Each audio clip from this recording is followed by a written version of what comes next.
Come on.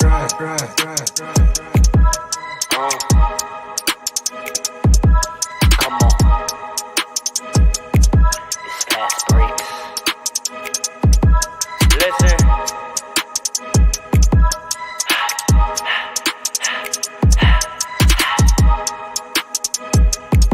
We back with another one. Fast breaks, yeah, we coming with the takes. Never early, never late, but we always push the pace, yeah. And we really study tape, y'all just view the highlights. Man, we really watching games, yeah. You just watch from the stands. We run 3-man weeks, Paul, Dre, and Alan, yeah. Way more than a fan. We got love for the game, we don't have to pretend. Got it out the mud like you get it off the glass. I'm the run the fast break, throw me the outlet. Yeah, we got it out the mud like you get it off the glass. Time to run the fast break, throw me the outlet. We on the break, it's fast break. We on the break, it's fast break. Let's go.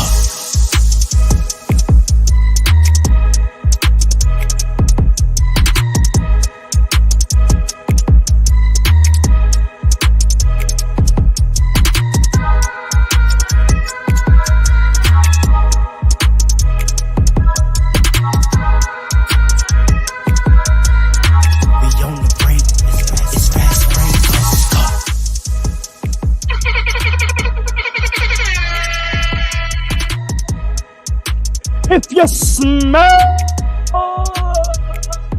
when fast breaks is cooking, it is another beautiful Saturday morning.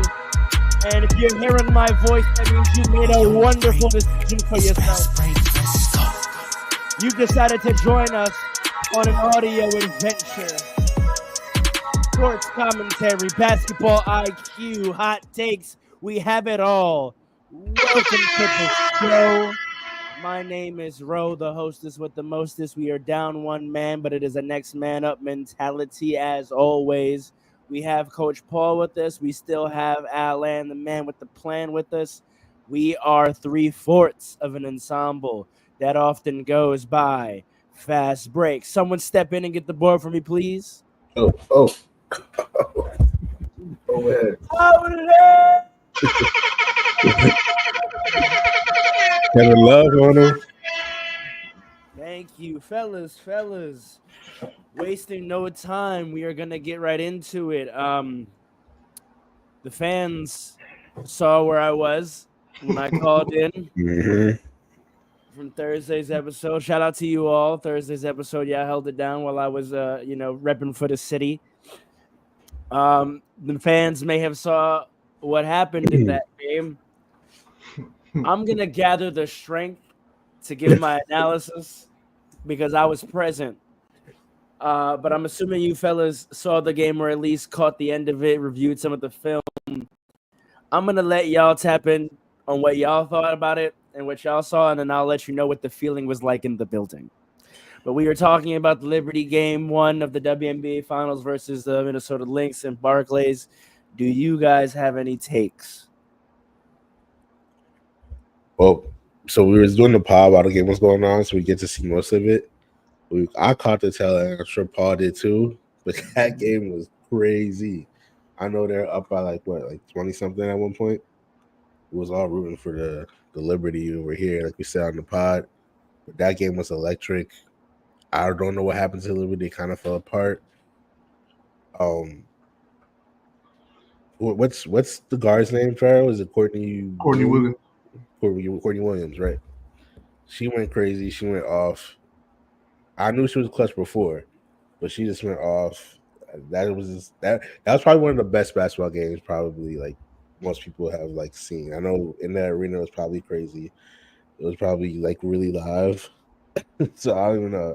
I can't imagine what it was like to be there in person. I'm sure the energy was up. But like it was crazy. Hey man, what Courtney Williams said? I don't care. I don't care if they're the top dog, the underdog, whatever dog. As long as they're a dog, man. She's right. That's really what it came down to. They just Yeah. They wanted it more for what I saw because we were filming the podcast when it was going on. We were live, but I did see the end. I saw the OT. They couldn't get a shot off. Yeah. They could not get a shot off. They beat up. It's kind of like the Lynx kind of play like the Timberwolves on defense. You know what I mean? Like it's kind of funny, but yeah, they like they lock up, right? Yeah. And they just play hard, and that's what happened. I really thought, I'm not gonna lie, I thought Brianna Sore was gonna make that layup at the end. The way she smoked, I did not expect that. I'm not gonna lie. I did not expect that. But we could encourage ourselves because you could look at it as a game that they stole. They were up by 20 at one point, so that means that they have the capabilities to do it again. I don't think the Liberty are going to do that again. Credit to the Lynx. I'm just saying, when you're up by 20, the team that's up has to allow you to come back. So I don't think, no matter how hard you play, they have to allow you to come back. Because if you match the energy, it's going to be hard for them to come back. So near impossible. So I mean, they got one. I think the Liberty. I think they're gonna handle them next game because they're gonna be motivated. They got woken up. How about that? That's what happened. They got slapped in the face and they woke up. So I think that's what happened. It's also crazy because as we were talking about it, I mean, as the game was probably going on, we were on the pod talking about how the Liberty was probably going to win decisively. Yeah. That was happening as we were talking about it. So it right. You see what I'm saying? That's what I'm saying. I think the Liberty are good. I think they're still good. Yeah. That was crazy to watch, but yeah. Let me start off by saying I did not think the Lynx were sweet for a second. So I was not taken aback by the fact that they were capable of doing what they did and coming back after down 18 in the fourth quarter. We only beat them once the entire regular season. We played them 4 times. So I was already coming in knowing that off rip we have to make an adjustment. Right? There's no feeling out process in game one. Like there's this particular game plan we have to have that we have to implement immediately to see if we can beat them. Right? Because the last time we beat them was early in the regular season. The last 2 matchups, including the last game in Barclays, we lost. Right? So I was coming in with a perspective of can Sandy figure out the proper strategy to beat this team. But it is exactly that makes the loss actually 10 times more devastating for me because it looked like we had figured it out. Right? We came in and my philosophy, my thought process was that we need to play through Jonquel Jones. Right? The Liberty have a few kind of play styles. Often playing through Jonquel Jones is our third option. When I think against certain teams, she needs to be the first or second. I think Sabrina needs to always be aggressive because when she starts games not aggressive, she's one of those players that is not capable of turning it on. If she's not aggressive in the beginning, she's not in rhythm and she doesn't make shots, right? That's what happened against the Aces in game 3, right? She tried to come out passing first and then realized, oh, no, they're like playing me for the pass and she can never find her rhythm. Stewie is going to be Stewie. We don't worry about her. So we believe. Uh-oh.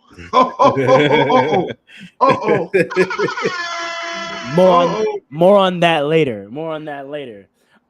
So it's really a matter of, do we want to force feed her early? Are we gonna play around Sabrina or play around JJ? And far too often we think of JJ as an afterthought. But I always, my perspective coming into the series was we need to start the game with Sabrina Jonquel 2-woman game. Get Jonquel involved early, get Sabrina in an aggressive mindset early. Brianna will pick her spots and jump in when she needs to. She's capable of doing that. First quarter, that's exactly what we do. We play through Jonquel Jones in the post. She starts off the game with 2 and 1s. That was our first 6 points. Was 2 and 1s on a paint catch from Jonquel. Doesn't even have to dribble, puts it up with strength.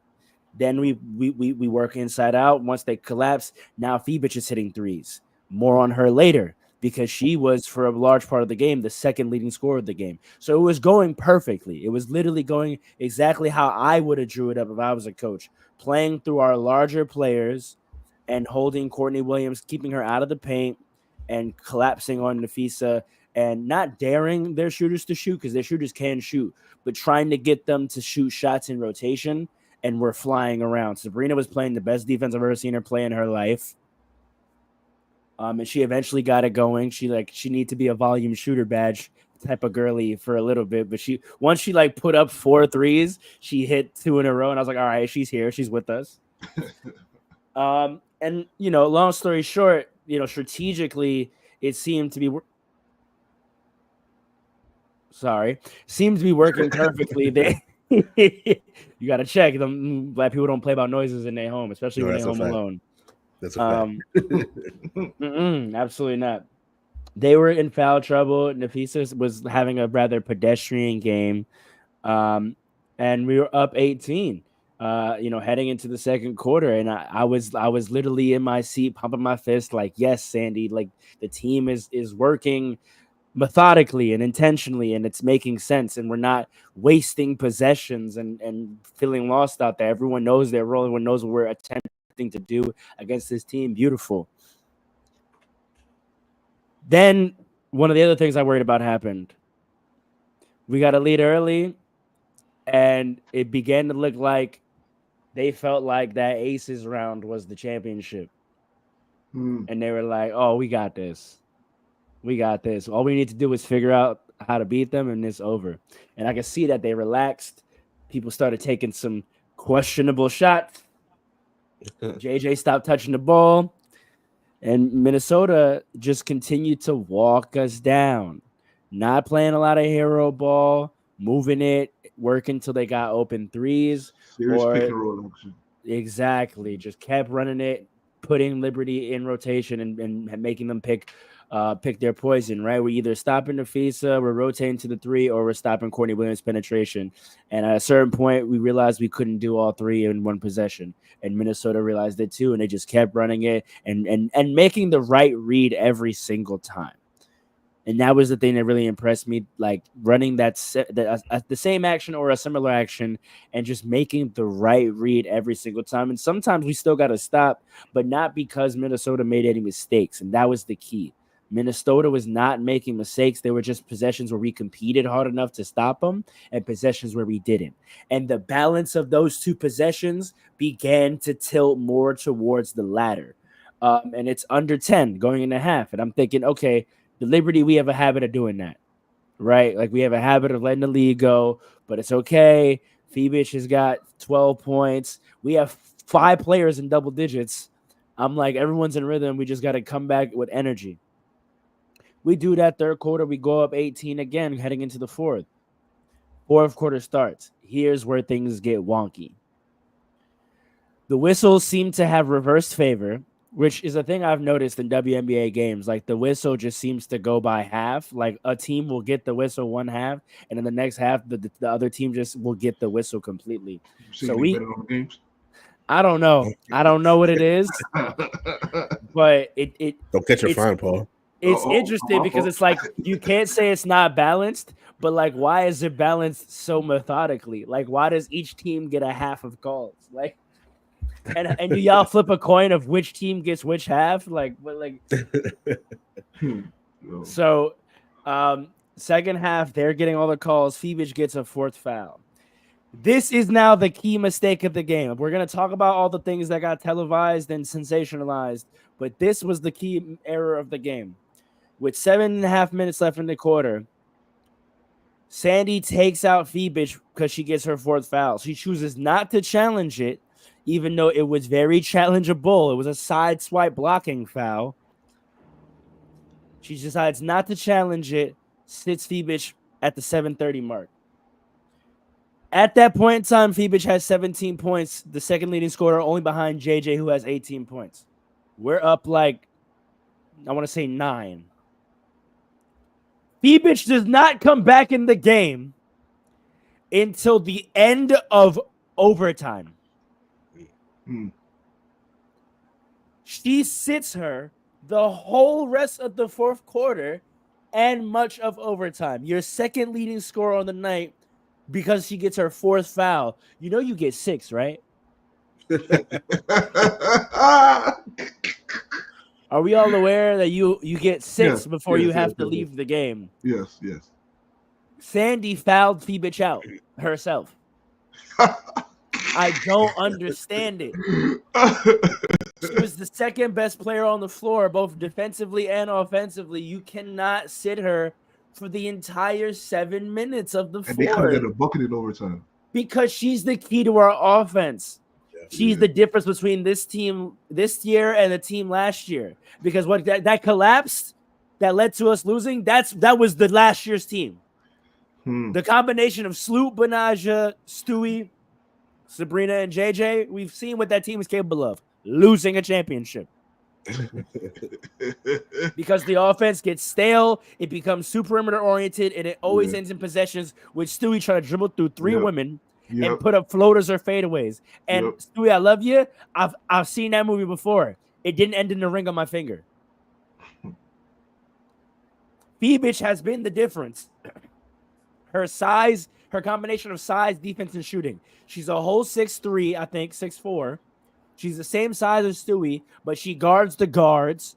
She rebounds, and she's made more threes than any rookie.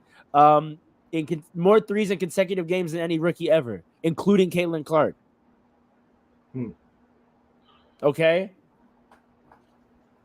So how do you feel about the next game?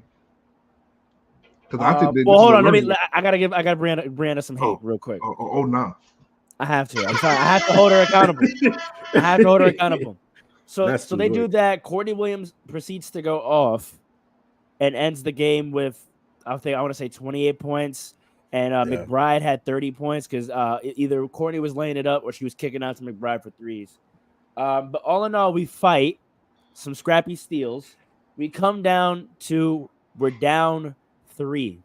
This is where it gets crazy. So we're up 3. We're up 3. There's like 12 seconds left. Anyone who's been watching hoop for more than 5 years knows how this goes, right? Listen, you want to contest the 3, but at the end of the day, if they make the 3, we're going to overtime. Maybe you want to foul, but if you foul before they get in the shooting motion. The absolute worst thing that you could possibly do, the thing you absolutely cannot do, is foul a shooter behind the 3-point line. And if you do, you better flagrant foul them so that they don't make that shot. I don't feel it. They come down. They're getting a stop. There's like 1 second left on the shot clock. They kick to Courtney Williams. She takes a fadeaway going right. I saw and that. They send 2 at her, and Sabrina clips her body. And like life really does go in slow motion sometimes, because as the contest was going, I was like, oh, they're about to foul her. like, oh no. And then they hit her, and then I'm watching the ball and I'm like, and it's gonna go in. Oh God, no. Splash, bottoms. I sat down. The whole arena was standing. I sat down because I was like, this is the game. She's gonna hit this free throw and it's clipped. I know how this goes. I'm sitting in my seat, head in my hands. She hits it, they come down. We cannot inbound the ball, much to Paul's point. We can't do anything. We literally just on the offensive end, we are not capable of executing anything at all. Nothing. We get some toss into to Brianna under the rim. She does a great sweep through, and all 5 Minnesota Lynx players grab her arms. And the ref had the cojones to call it. By the way, back on the refs, because I'm on the ref's head. That was the first call the refs made in the last 3 minutes of the game. Fellas, have you ever seen 3 jump balls in a quarter? In watching a basketball game? Have you ever seen 3 straight times the ball Have you ever seen 3 straight times the ball goes out of bounds and the refs look at each other and go, I didn't see it? Nah, that's kind of crazy. 3 straight times the ball goes out of bounds and the refs look at each other and go, you? Nah, you? Huddle. What we gonna do? Jump ball. I We got literally, some Donaghy's in the I WNBA, man. I'm telling you. literally screamed at the top of my lungs, "Yo, your job is to make a call. You get paid to make calls, Nah. bro." Your job is to save their parlays, man. I said, I know we need ratings. I know this is a big year for the W, but come on, bruh. So anyway, they make that call. Thank goodness. I sit in my seat. I don't even watch the free throws, bro. I have my head in my hands. I took a knee at one point. I don't even watch the free throws, bro. I hear the crowd erupt. I go, okay, she made the first one. That's when I pick my head up. The fans around me that I have a rapport with, they start fanning me off. They're like, yo, we good. Like, don't worry about it, bro. We good. Like, boink, back of the rim. I said, as the home team, you never want to go to overtime, bro, especially when a team is coming back, because that's a win for them, bro. They came down 18 and they forced the overtime. That's a win. Even if you were down to end the regulation and you forced overtime is a win for the other team. We go to overtime, don't score, and I'll wrap myself up here. Basically, we don't score, but we have a chance to win it. We're down 1 with like 2 seconds left. Brianna gets a catch. She slides to the rim, and she misses it. And Paul, you appreciate this. My dad is with me. And my dad turns and looks. So it falls dead silent. And it was traumatic because it felt just like how game 4 felt last year in the finals. When the Aces won, where we all just paused for a minute because we were like, wait, what just happened? Like, is it over? Like, is no more? Like, we can't watch no more? And that's what happened. Like, she missed it, and we all were like, there were children crying in the stands. I collapsed into my fiance's arms. But my dad, my dad is a wily old basketball head. And he is unfazed. He turns, he looks to me, and he goes, Patrick Ewing. Oh my God! Yes, that's literally what. Oh, no, I didn't even think of that. No.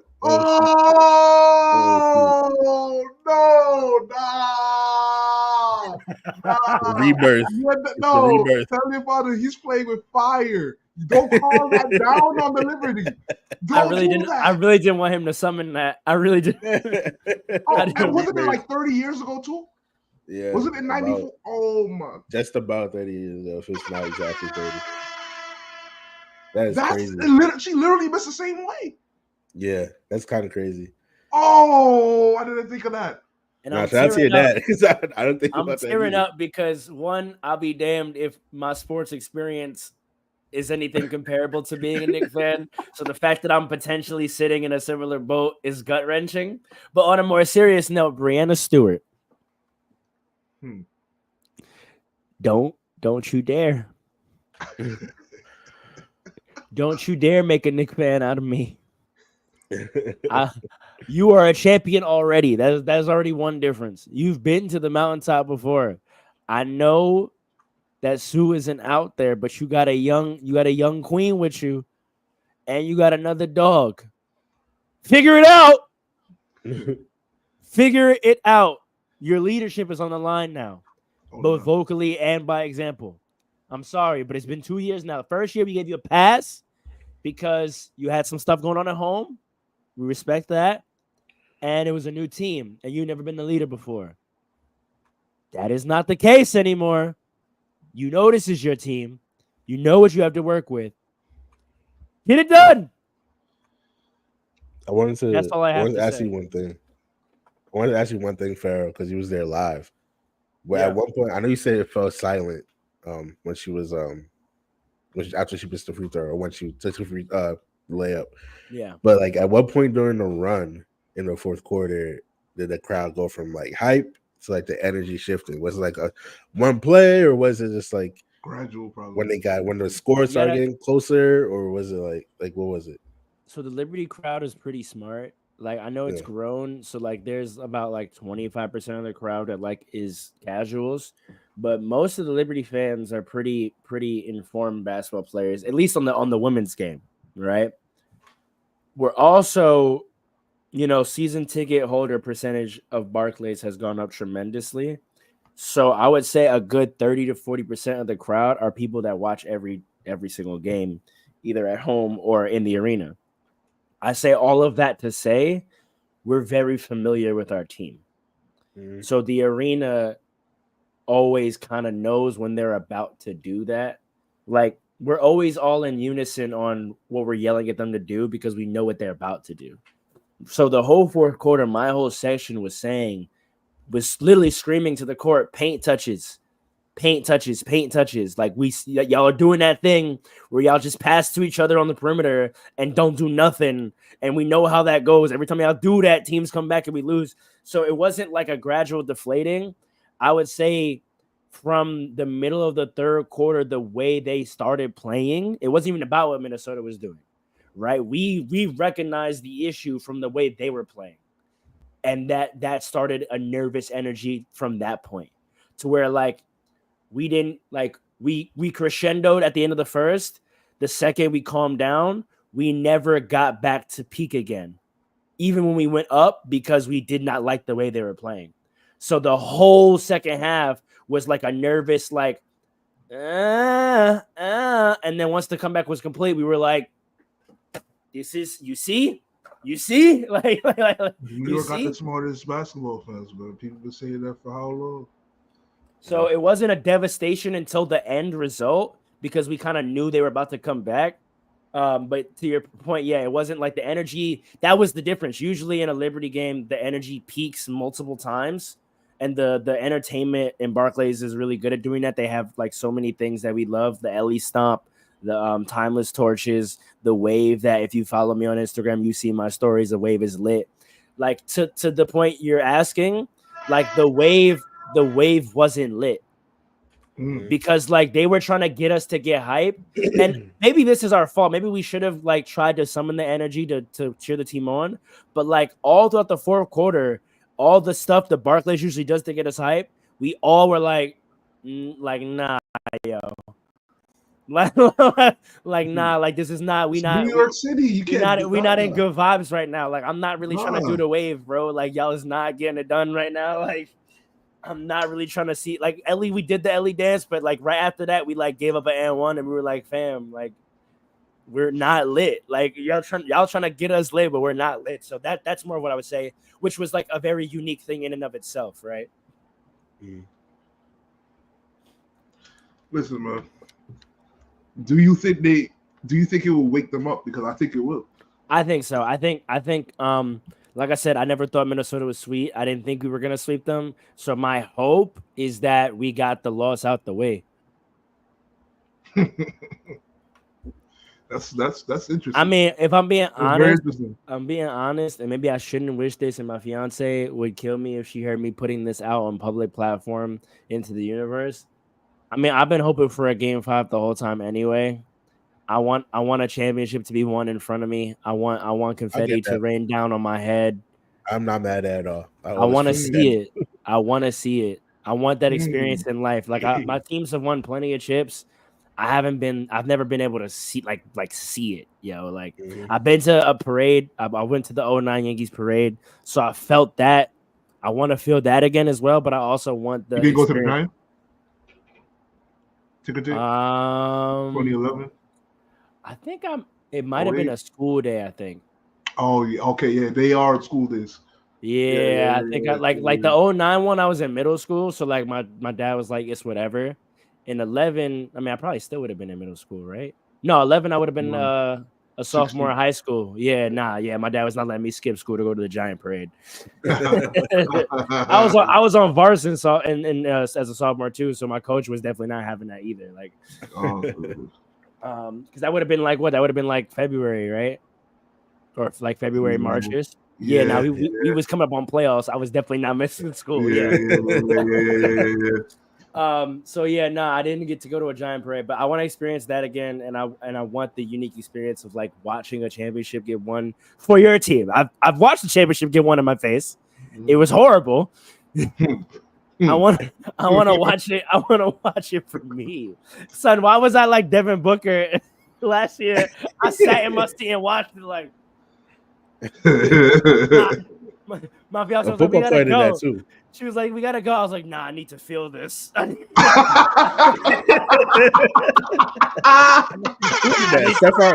Diggs. I need the motivation. I need to see it. I need to see it. Like I'm about to hoop. Like that's crazy. But yeah, that's my answer to your question. Like, yeah, hopefully it goes 5, and we got one of only 2 losses out the way. You said 2? Well, if we go to game 5, it has to be 2 losses, right? It has to be 2-2. Yeah, good point. Wait, no, I'm tripping. No.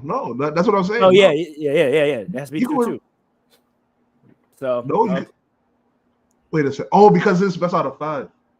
Yeah. Wait, am I? No. It's best out of 5. It's best out of 5. Yeah. This is the last year best out of 5, so it has to be. Yeah, 2-2. Yeah, Yeah, 2-1. yeah. Yeah, it has to be 2-2. Yeah, exactly. That's the last game. Exactly. And this is the last year of that.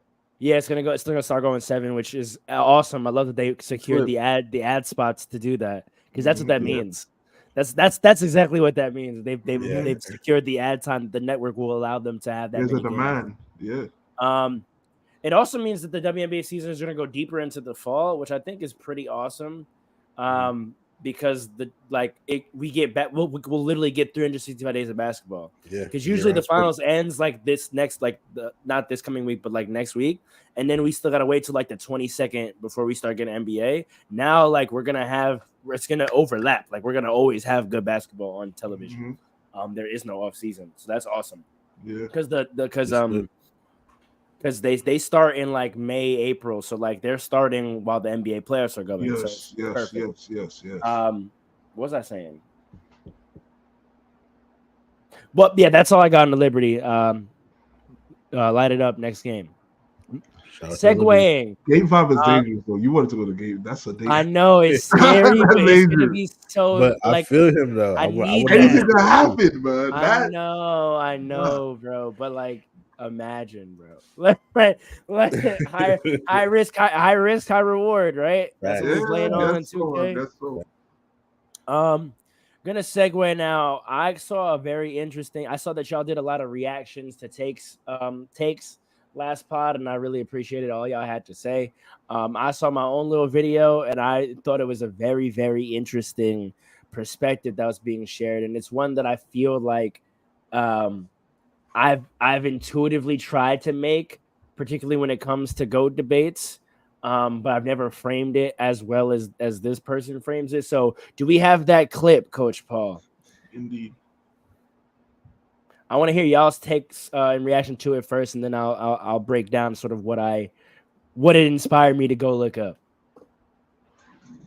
Total points. In order to score 40,000 points, you need to average 24 points per game or 2,000 points per season for 20 seasons. Only 6 players have ever played 20 seasons or more in the NBA, let alone score 24 points per game in each of them. The average points per game for NBA scoring titles since 1980, or since the three-point line was introduced, is an average of 31.16 points per game. So to win 10 scoring titles, you need to average 31 points per game for at least 10 seasons in your career. With these parameters, only 2 players since the three-point era got close: Michael Jordan and Allen Iverson. AI only has 3 seasons with over 31 points per game. LeBron only has 1 scoring title when he averaged 30 points per game in 2008. From a pure probability perspective, both feats are equally as rare, as only 1 player achieved each feat. Now, if we widen the parameters to allow players who got close, more players did get close to 40,000 points than they did to 10 scoring titles. Kareem is 5% behind the 40K feat, Karl Malone is 9% behind, Kobe is 17% behind, and Jordan himself is 20% behind. On the flip side, Wilt is in second place with 7 scoring titles, which is 30% away from Jordan's 10. Kevin Durant and George Gervin each have 4, which is 60% away. LeBron only has 1, which is 90% away from Jordan's 10. From a purely mathematical perspective, it is more likely you get closer to 40,000 points than you do 10 scoring titles.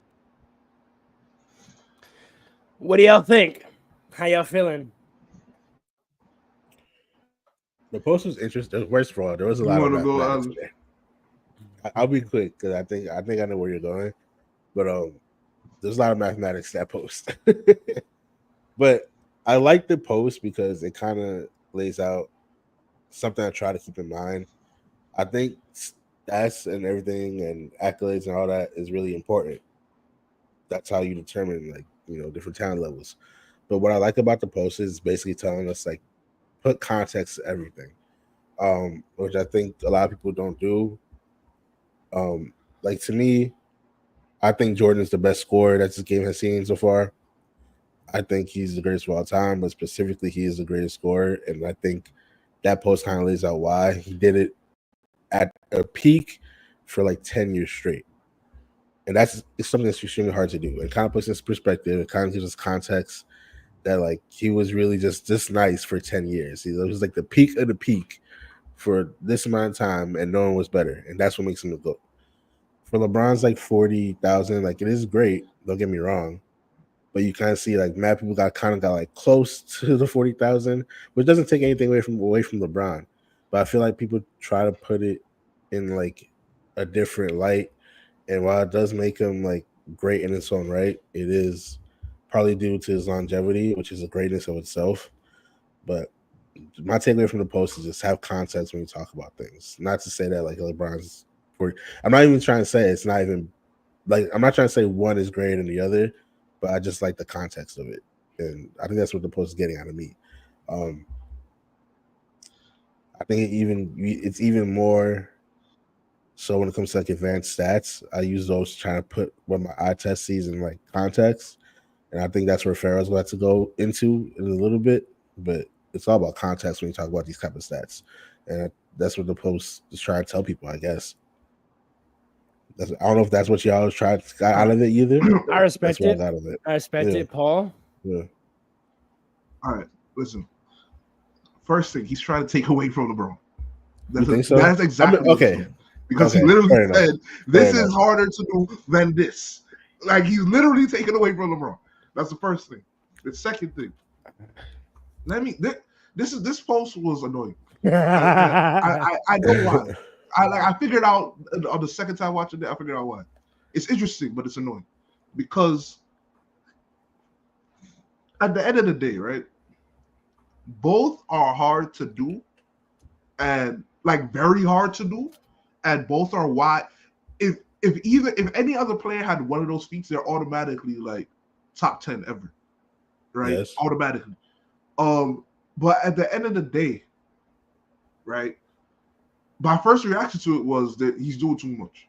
But in my opinion, the greatest thing you could do in the sport of basketball is win an NBA title as the definitive best player.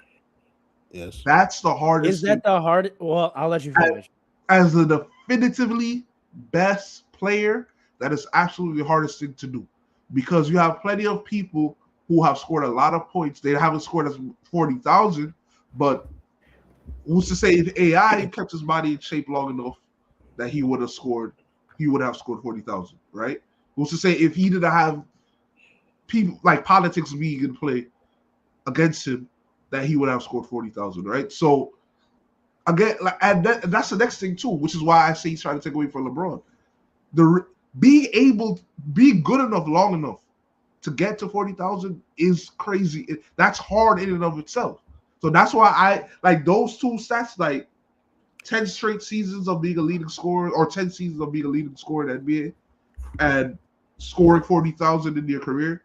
Both of them are just equal to me. But the greatest thing is winning the championship as the definitive best player on your team. This video talked nothing about that, but we were comparing greatness though. Can I ask you a question though? And that's what Andre be talking about with the championships. It's about champion, like that matters. And we try to strip that away because it's LeBron, and I get why. Because he played harder competition in the finals than Jordan did, but at the end of the day, it's just hard. It's hard. It's hard, but it's about the chips and being the best player on the team that winning the chips. Go ahead. I feel I want to ask you. I just want to ask you one question. If I asked you, I'm not trying to make a debate out of it, but if I asked you who's the best scorer, and out of the two, who's the better scorer? Jordan. Right. Correct. And a lot of people would say LeBron, and they would point to a lot of They times, don't see it know online both. all the time. Exactly. And like a lot of people Like, point what are to you that. A lot of people point to that fact that like, how can you say he's not a better scorer? He scored like 40,000 points. Anybody He's who an says that all-time doesn't winning know scorer. ball. And remember, like that's Carmelo why I was a like better the scorer post. than LeBron. Exactly, I agree with you. Kobe's a better, like, And like, they don't know ball. but that's why I like the post and what he's talking about. I don't think he's trying to take away from LeBron, but he's giving you a different reason as to why Jordan is better, and it's really putting into context the stats because LeBron has played all this time at a high level. Don't get me wrong; it's not taken away from him. He's played at a high level, which is why he's able to reach this amazing feat. It's more so like a longevity thing, not more so a longevity thing, but it's just as much as a longevity thing as it is his talent. So Yeah. I don't know. I don't know if it's taken away from him though. That's the thing. I can't. I don't see. Do you see it that way, Fair? You think it's taken away I from mean, once LeBron? you say one is harder than the other, see, here's the next thing. Like, in society, we like to act like comparison doesn't have a negative impact on the thing that you're comparing, that you're saying is lesser than the other, right? Like, you're not critiquing negatively the thing that you're saying. If you're saying that LeBron getting 40,000 is not as hard as Jordan leading the league in scoring 10 times, then you are saying this feat, it might be great, but it's not as great as this other feat. So therefore, you are taking away, like right now, the thing that people that has people pushing LeBron up all time right now, the narrative right now, like you said, Alan, is the points, the all-time point, that and the longevity. Like that's the narrative that the LeBron fans are hanging on to right now. So when you're saying no, this is not as impressive as y'all are trying to make it seem, you're taking a little bit away from LeBron's greatness, which is why Stephen A is always on First Take talking about he's a great father, he's this, he's that. I gotta say that because Wonderful LeBron gets mad businessman. every time I critique, because when you critique and it's not always positive, then you are potentially taking away from somebody's greatness even a little bit, because this is nitpicking in a way, and I think nitpicking is important when it comes to greatness. But I'm just saying, you're taking away a little bit. You can't act like he's not. Yeah. Word. No, it definitely is. It definitely is. Yeah. Here's how the reason why I liked the video is because because LeBron stan culture is so stat oriented in their arguments. True. And I come from a stan culture that is also very stat oriented in its arguments.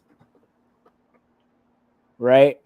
I think this video sort of expresses a perspective of how to really put stats in context without the sort of cultural arguments that people try to make of like, oh, this was a harder era, or defense was whatever, spacing, whatever. Like those arguments like are sort of like airy, and like there's no way to like make that concrete for purposes of a conversation, right? It's gonna just be on whatever everyone's memory is, or what their belief in terms of what they watched but like if we're going to go off numbers, this like puts those numbers in mathematical perspective to understand what those numbers actually mean as a measurement across the field, right? So like for example, and I love that you brought this up, when people ask who's the better scorer, right? Like, is total points the proper measurement to answer that question? Right? Because total points is a product of not just ability to score, but consistency of scoring and availability to score. Right? So LeBron, him having the most points speaks to the fact that he's remained an effective scorer longer than anybody ever. Right? But does that mean that he is the most effective scorer there ever has been? Right? In isolation? No, that's why I think the more pertinent stat would be career average, right? Every time you step out how many points do you usually score, right? And if we look at that, that would be MJ at 30.12, right? So yes, LeBron stayed a really good scorer longer than Michael Jordan kept his powers. But at the peak of their powers, every time they stepped out, Michael Jordan on average is scoring more points than LeBron. Kevin Durant on average is scoring more points than LeBron. Joel Embiid, Luka Doncic on average are scoring more points than LeBron in their career. Here's the issue. People continue to play after they become no longer effective, which muddies these numbers, right? So like we look like, for example, intuitively we want to say Kobe Bryant probably every time he stepped out during the time of his prime was going to score more points on average than LeBron, right? The problem is he stepped out for like 5 years past when that was the case, and that messed up his career average because his career average is now only 24.99. He's 16th all time when we know he's not the 16th most effective scorer ever. So I like the idea of like taking a stat and then applying other mathematical components to it to isolate what you're really actually trying to understand from the stat. Right. So like maybe if we looked at someone's career average, not as the singular number, but if we looked at it as a chart, right, and we had their career average for every season they played, and if y'all know about bell curves and all that stuff, right, you knock off the numbers that are anomalies to get to the actual mean and average, right? You know that those numbers are it like exceptions that are messing up the real number you're trying to get to, so you just take them out. If we did that with everyone, if we lined up everyone's career averages by season on a curve graph, and we knocked off every anomaly, right? So I'm just gonna name random players, like the year Paul George came back from his injury where he only played 30 games. Get that year out of his career average, right? Course, the year Kobe came back from his Achilles and then broke his knee and then all the whatever and played 20 games. Get that year out of his career average, right? Like people's rookie years, people's sophomore years where they don't get playing time, right? Get that out of their career average, right? If we did that so that we actually get like the statistical significant averages, I bet you that number would look a lot different. So I just like that perspective of like, what are we actually trying to understand from this stat, and how can we apply perspective to the stat to get that understanding? Because that's what I'm thinking with what he broke down. Like, I get your point, Paul, that like none of this really matters, and you hold them equal. And he even said that he's like, from a pure rarity standpoint, only one person has done either. So yes, they are equal, but what are we trying to actually understand about them when we look at those stats? We're trying to understand separation from the field, right? We're trying to understand separation from the field. So yes, if we're going on ranking, then they both have equal separation from the field because they're one in the category, right? You're one in scoring titles and you're one in total points. So it's equal. Y'all are both one in that category from the field. But that's not really helping us understand the separation from the field. We got to go in and look at what is 2, right? Like what is the distance between 1 and 2? Because that's actually telling us the separation. So that's what he's saying. Like for Bron, like, yes, you're 1, but the separation between you at 1 and 2, 3, 4, and 5 is not that crazy. You just outlasted everybody. The distance between 1 and 2 in scoring titles with Mike is astronomical. like he has 10 AI, or he has 6, AI has 3. No, he has 10. AI has and the next person is like Wilt with like 6. And then after that, it goes down to like 2s and 3s, bro. Like no one has even come close to getting 10. So like the fact that he has more than Wilt is crazy.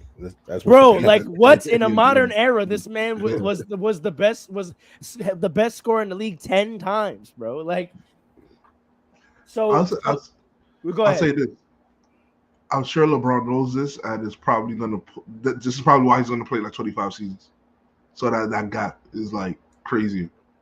Yeah. Well, that would go to that would help, right? Because like if he pushes the number to like 50,000, then Yeah. distance from the field is stupid, and then Yes, then yes. then it becomes a more statistically significant stat. But that's and I like that point that maybe is what he's trying to do. But I just want us to encourage us to like apply that perspective to all these stats, right? Like Context, yes, absolutely. I agree with context, like how different. Yes, that number is great, and you may lead the field in that number in your stat. You like Kobe Bryant leads in All-Star MVPs, right? Kobe Bryant leads in he's the second highest scoring game ever, right? And for a long time, the distance between him and Wilt from everybody else was a lot, but now we've had some people put up 70, right? So like now that 81 is like it's better, but it's not as astronomical from the field as it used to be, right? Like Kobe Bryant has 11 first-team All-NBA selections, right? Like, so I just want us to not just look at where does someone rank in a category when we're talking about stats, but I want us to look at how distant are they from their peers, even if they're not one, right? Because like Kobe Bryant has 11, and there's two of the people that have 11 in LeBron and Karl Malone. So like, yeah, no, he's not singular in that. But if the next person highest only has like 8, then we're talking about the 3 of them in a separate category from the field. That's a better way to understand these stats is like, look at the distance. Like how distinct are they? How unique are they from their peers, regardless of where they rank? That's the only thing I wanted to introduce based on that video. And I think that'll make more like, it allows GOAT conversations and who's better than who conversations to actually like have some meat on the bone. You know what I mean? I agree with that. I still think it comes down to amount of chips as the best player on your team in the modern era. You got to say modern era because Wilt, not even Wilt, Bill got so much, but I think that's what it comes out to. Well, if we do the same thing, then that, I mean, that's why I actually like it. So if we apply what I'm saying to what you're saying, it just confirms what we've been saying about this era and why there's not a best player. Because no one has won like significantly more than anybody else in this era. But there's no distance in the field. No one's created any distance in winning. Right. It's interesting that you say that because I was gonna say my counterpoint to Paul is gonna be, but what's the next thing you go to if people have like the same amount of chips, which is basically what you're saying. So that's why I always felt like the way I look at my GOAT is, or the best player even, is not to get too lawyerly here, but like it's almost like a balancing test with the championships being the heaviest of that balance. Yeah. The championship being the heaviest part of that balancing test, but then like the next thing that I'd next go to is probably like stats and accolades and everything like that. Yeah. So I think it is valuable because even though right now we don't have one person who's far and away in the modern era who's far and away with the championships of all the current top players, my next thing would be to go to is like who is the best with like the stats and things like that and the accolades. So that's interesting that you said that. So I kind of see it more as like a balancing test than anything. But obviously, chips is number one on that. Yeah, right. The chips are just number one on that list. Right, and that's why people were so upset at Jokic getting that third MVP. I wasn't. because you're now putting him at a distance from the field that we don't know if he's like that. Because having 3 MVPs puts you in a whole new category of player. I'll tell you what, though. If he wins this year, because that team is not that strong. So if he wins this year, he's not going to win this year. But if he does, that third MVP looking a little... Like there's only a handful of people who's ever gotten a third MVP. Like you got to tell me he's of that ilk in terms of distance from his peers. Like I don't know if he's that much. Do we want to say how much better than Giannis or Embiid do we think Joker is? I was just about to say, yeah. Like even if you have him better, I don't have him better at all. But if you have him better, how much better do you have him? Not much. Not that it can't be that much. I haven't not much, but I have him better. But it's hard. What about Embiid? What about not much better than Embiid? And I haven't. No, he said not much.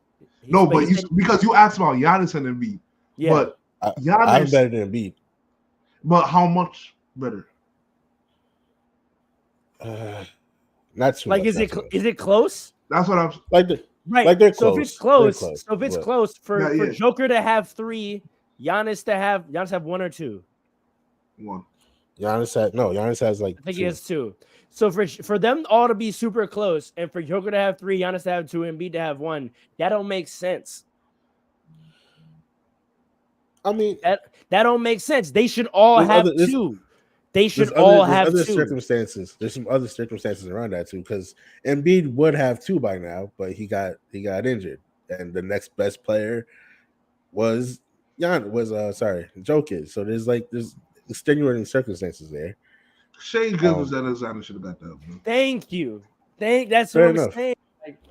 Fair enough. I don't know if I agree, but fair enough. But the thing with what you're all saying is like I appreciate it, but I feel like in the grand scheme of things, like when we look back on Jokic on history, I don't think, even if he doesn't win another championship, if he does not in fact win another championship, I don't think this third MVP puts him in that echelon. But I'll tell you why. But then it's waste. No, it's not. It's not. Either one of you. Just give me no order, anything. Just give me top 5, 8, 10 players if you want. No order. Just freestyle. In the league right now? Players. All time. Oh. We don't have to make an argument out of it. We don't have to make an argument. Just give me whatever your list is. Kobe Bean, Michael Jordan, LeBron, Magic Johnson, Tim Duncan, Shaquille O'Neal. Is someone writing this down so we know how many we've said? That's 6. You said. Do y'all agree with those 6? Yeah, it's just general. I think most people would agree.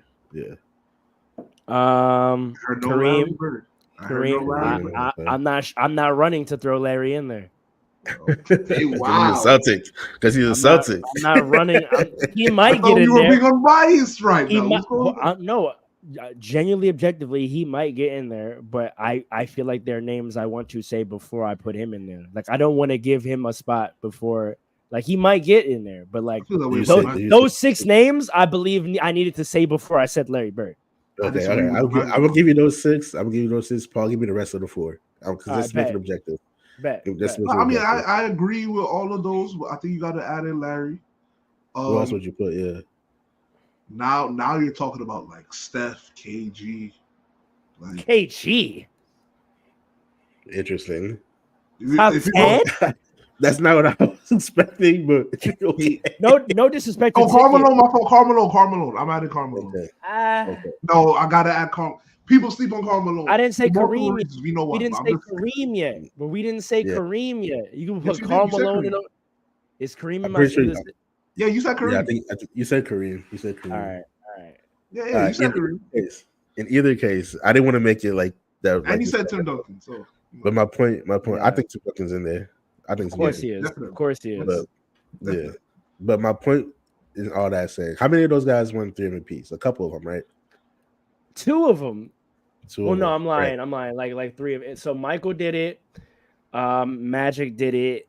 LeBron did it. Right. That's it. So those guys. There's one. Sorry, person. No, I lied. Kareem, Mike, LeBron, Larry, and Magic. There's some other people that have done it, but we didn't put them in our top 10. Right. There's one person. There's about one person who I could think of who was never in anybody's top 10, who has won 3 MVPs, not Jokic at least. But I'm talking about like Moses Malone, who was a good player, and at the time, he was the best player in those seasons that he played. He's just not a top 10 guy because he never won more than 1 chip, and he's never in nobody's top 10. So my point was being that like Jokic is kind of like in that same boat right now. I don't think history is going to look back on this guy. We're going to see him as an out of place guy because people don't rate the MVPs like that. The MVP is kind of like a snapshot of the season. When we talk about who's greatest of all time, it is the GOAT. It is the championships that we usually talk about. So I'm not mad at him winning MVPs because it's literally a snapshot of what happened this season. But I think that's the point, though. I think the argument they're making is that like for you to have 3 MVPs and not be in the top 10, it's there's a disconnect, and therefore that MVP, like instead of giving you that third MVP, and making you sort of the runt of the group, there had to be someone else that deserved a recognition, right? Like, think about it this way. If you already had 2 MVPs, if the MVPs are just a recognition of excellence, right? If you've already been recognized twice for your excellence to the point where we just expect it, and you're not doing anything new, like you haven't raised your game, why give you another one unless we're trying to say that you are a top 10 player all time? I think that's what the old heads were saying. Like, if we're not going to be looking back on this guy as a top 10 all time, then why are we throwing him all these MVPs? Like, we can spread the recognition around. Because at that point, you're taking away what the MVP actually is. Where at least We or at done least what been it should did that. be. We done been did that. No, wait, Yeah, hold but on, hold on. We we done can't been just did continue. that. Wait, Yeah, hold go on. ahead, Paul. Using your logic, Alan, if Jokic got 3 MVPs and they're all in the same era within 5 years, you are saying that man completely dominated that era. Exactly. No. Yes, That's because if winning it's a MVP snapshot, That's alone what is it not should domination. mean. No, That's no, what Winning it MVP should alone is mean. not domination. no. But if you say it's a snapshot of the season, The regular season, yes. right, of the regular season, and he wins 3 of them that And he close dominated together, the regular seasons, yeah. yeah, then you're saying even in the regular season he's dominating the league. I can't say he's dominating Embiid like that. Correct. I can't say he's dominating even Giannis like that. As bad of a season as the Bucks had last year, Giannis was still Giannis. Okay. I see what your point. I see your point, and I don't even necessarily totally disagree. But like it is the MVP is we only have one MVP. It's not a domination award. It's I was better for this season award. Like he doesn't have to dominate them. It just turns out he was better in 3 out of the 5 marginally. Even if marginally, I don't even think he that's was fully better true. 3 out We of don't the have to 5 harp seasons. on it, but like you see how this is a much more informed conversation because we're actually talking about The distinction. more yes, Like but, we're talking about the but- distance from the field. We're not just going let over me- the numbers. let me make another point though. It's almost like it's almost a different version of the same argument that we had about that we just had about all time versus like the averages. If you really want to see who dominated, best place to look is probably first team. We have to maybe value that a little bit more because that kind of gives more like the field. I see that I Jokic always stand on that. yeah. I always But stand there's on 5 first team. slots though. There's 5 slots. Yeah, but if I see they the same, play the if same I position. keep They play the seeing, same position. but that's why they took away the position now. But if I go in there and I see Exactly. the same 5 people all the time, then I know one guy did not dominate. He just won the MVP. So I think that's a better way to like look at it and see who was really like top I think dog. that's No, really but no. good. Hold on, Paul. Let me get him. But to your point, right? If we go back to this era, we are gonna see 3 names in every first team. We're gonna see Giannis, Embiid, and Jokic in all the first teams, right? So if all those guys are in the first teams constantly, when you're the next thing you can do to distinguish between which one of them was better is the MVP. So for Jokic to get 3 of them, and Embiid only have 1 of them, that tells a narrative. Like kids in the future are gonna take that and they're gonna have a narrative about how this era went that's not accurate. Especially if you then go to championships, right? If Embiid gets one, like especially since I think there were multiple people who you could have given the MVP to instead of Jokic. Agreed. It's kind of like you're painting a narrative now, like that on purpose. Exactly. Because I don't think Jokic earned that. I'm sorry. Did he have that much better of a year than Shea? And if the He answer didn't is have a no, better and year it's than Shea. and if the answer is no and it's close, team. you gotta think about all time, right? You gotta think about, does this guy deserve to get this recognition 3 times? Like we gotta stop pretending like these awards are given out in isolation in a vacuum. Like we're only thinking about this season. It's not true. We know it's not true. We know it's not Shea true. would have gotten it. I fully believe that Shea should have gotten that. So if you're sitting down in a boardroom and you're thinking like, do I want to make this guy a 3-time MVP? You got to think about all these things. I think they thought that they were going to win the chip too. Because I thought it was Nuggets. I guarantee you that's Yeah. why LeBron never won Defensive Player of the Year. You think so? Because they didn't want to put him in that category, and I think rightfully so, because the man only decided to start playing defense 10 years into his career. Nah, but but hold on. But the years that people said he should have gotten the defensive player of the year, he was locking up. I know, but again, to my point, I'm So- staying consistent. Like, we're not just going to look at stuff in isolation, bro. Giving you an MVP and DPOY in the same year puts you in a category of two other niggas. Like, and they were like, he's we in don't. that category though. We can't lie. He's not. No, he's not. Because those guys did it their entire career. They came in off rip playing defense, bro. I'm not hearing that, bro. I'm not hearing that at all. I'm not hearing it at all. You said MVP and defensive player of the year in the same year. Yeah. Two other players. Yes. Giannis did that. Yeah. All-time greatness is what you're talking Yes, about? but I'm talking about the because reason why brought those the two MVP guys. and the defensive player of the year, right? Yes. Yes. So therefore, I gotta say that he is in that category with those other guys you're talking about, the other two. No, he's not. Not 'cause- All-time greatness. No, but the category isn't just all-time greatness. Again, we're being too broad. I'm talking about the category of people that have MVPs and DPOYs in the same year. There's a specific reason that happened, right? There's a reason why those two guys were decided to give that. It's because those two guys were dominating on both ends of the floor. Now, yes, LeBron in those seasons that he was up for consideration was doing that. But then if we look at the grander context, like we're trying to do with Jokic, those guys did that their whole career, and it crescendoed in the year where they won both. You were dominant on both ends your whole career, and when you finally put it all together to be really the best at both, we gave you both, right? LeBron, that's not LeBron. That's not LeBron's arc. He was not building a resume his whole career towards being an MVP and a DPOY. He was not. He decided at the peak of his powers to start dedicating energy towards defense and became one of the best defenders in the league for those given years. But to put him in a category with two players who had career development on separate tracks to both of those awards, right? Like, that is no, because he was never on a pathway to win a DPOI, ever. And Marc Gasol was locking up, I must say.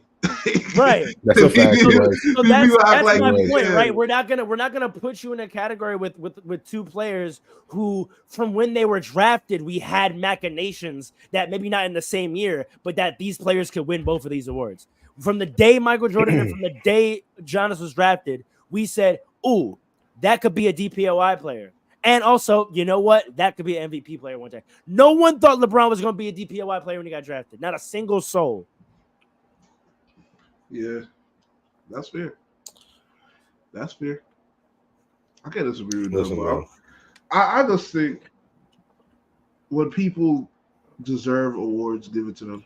I know narratives do play a part, but at the same time, I don't know. I just think, narrative aside, if somebody is the best, like I think that's why Jokic got it, because they're trying to build a narrative. Exactly. Yeah. Go ahead.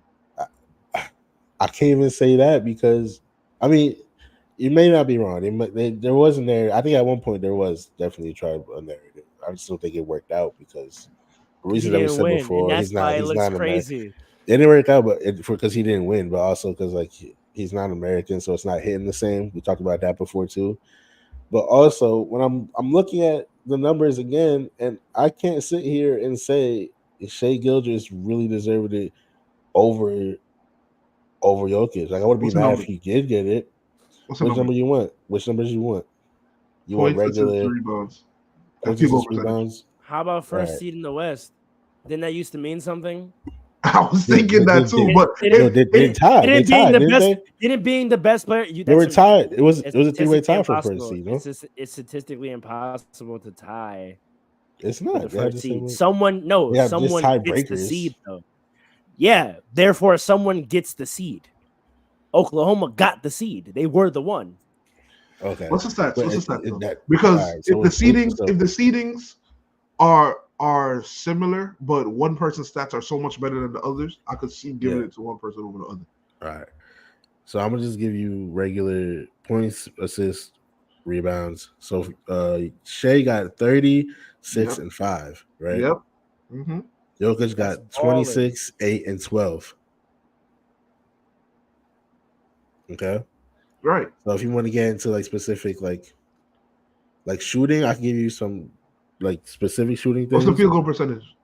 Because I I'm think looking Shea for got a like higher regular. one. I'm looking for regular field goal percentage. I don't see that. I'm on an advanced site. I would love But, to look at usage percentage. Why? Yeah, because use percentage sees which one is like Carrying. Yeah, Yeah. but you know Jokic is carrying and Shea's carrying. Like they're both carrying. More than Shea? Shea had some talent too. Oh my I'm god! Why do people? Why is this narrative about the Thunder having all this? Jokic talent? is definitely carrying. You know what I saw the now other we gotta day? calm down. You know what I saw the other look day? up The way narratives work. So Jalen Williams, right? Which you know is a part of our next topic because the GMs voted him that most likely to have a breakout season in 2024, 2025. People say Jalen Williams is this future superstar and is such a promising talent, and RJ Barrett is a black hole bum and a bust who you know the Knicks were happy to get rid of. RJ Barrett is averaging way better numbers than Jalen Williams on better percentages. So what? So I mean, I never said that about RJ. I know, but would you not agree that that's the narrative that like polar opposites of young player narratives is like the narrative RJ Barrett gets and the narrative Jalen Williams gets? I don't know that. I mean, as a Knicks fan, I don't know if that's a narrative because I keep trying to tell you, Knicks fans are split when it comes to RJ and Julius. We are literally split. There's a civil war that is now done. Y'all won. Y'all won. I won. My side won. Yeah, that's what I'm saying. Y'all won. Yeah. But yeah, Jalen. Okay, here's the thing, right? Did Jalen Williams' numbers improve over the year though? Because maybe his second half of the year is why. Because Jalen Williams averaged 19 on 54%, right? Solid. Yeah. RJ Barrett averaged 22 on 56, like with higher usage, but with higher usage, like. No, that's why he got it though. That's why RJ probably got no, those but numbers. higher usage also usually tends to bring your efficiency down. So when you have the ball more and you're free to shoot more and you shoot better percentage than someone who's playing a well-defined role, I think that means that both of you are could be good. Because, I know, but that's why I'm saying the disparity in narrative is crazy. Like if you only get 10 shots, right, and you make 4 of them, and I get 20 shots, and I make 14 of them, right? That's not crazy. Quick. That's not crazy. Like you should definitely be making more of your shots than I am. Just really quick. I want to answer the questions y'all had about the field goal percentage. Go ahead. For last year, Jokic was 58%. Shea was 53. 53, so it's comparable. Usage percentage though. Who had higher usage? I'm looking at that. I bet you was similar too. I highly doubt it, bro. I highly doubt that. You forgot they got Chet. They had Josh Giddey. All these guys are young players. Jokic that has mad veterans on his team that are really good. All right, y'all clearly did not watch Thunder basketball because if y'all think if y'all think the ball was just flying around in all these young boys' hands and Shea wasn't directing that offense, you were out of your mind. There were times when the ball was flying around the Thunder. Absolutely, Jalen Williams going ISO. Absolutely, Chet Holmgren is going ISO. Come on, man. You know that. ISO? Chet Holmgren ISO? Yeah, he didn't get post touches. Come on, man. Like Jokic only had Murray doing that. That's all. That's only. True. That's not true. Reggie Jackson controls the ball. Okay, off the bench. Michael Porter is allowed to work. About the bench though. Michael Porter Jr., the catch and shoot 3-point shooter. He is far from a catch and shoot 3-point shooter. I don't know what you're talking about. That was the whole point. Remember Dre's whole argument about Michael Porter Jr. being a key because he was going to be a mismatch hunter, and he absolutely was. That man was a catch and shoot most of the time. All right, so Jokic was 29.3. Under 30. You think so? I feel like high 20s is usually the normal. Yeah, but I usually there's a third category of guy that usually I assume they're like in the 30s. But go ahead. Good. And Shea was 32.7. Exactly. Exactly. That's How much? to my How For much? last year, How much last was year, Jokic? to my last year, point. last To year. my point. Exactly. But no, how much was Jokic? 29. 29.7. So three. I told you That's he was a gonna be. lot. No. See, don't do that. Don't do that. Don't But do did I that. not say that No, would be comparable? stay in perspective. When you're talking about that stat usage, point 0.1 differential is huge. It is not a counting number. It is a percentage point. Him being 3% more used in the game is statistically significant. We have to understand that. We have to understand that But to it's not me, a counting number. It's not one more point. Say what That you gotta is say. it is I was percentage. gonna It's say, percentage. and I agree with you, but to me, that makes it even more impressive on Joker's hands. He's doing all this with the ball less in his hands. That's efficient. That makes him more efficient. Fair, but no. So my perspective is that efficiency in the face of lower usage should be assumed. If I have higher usage than you and higher efficiency than you, that's crazy.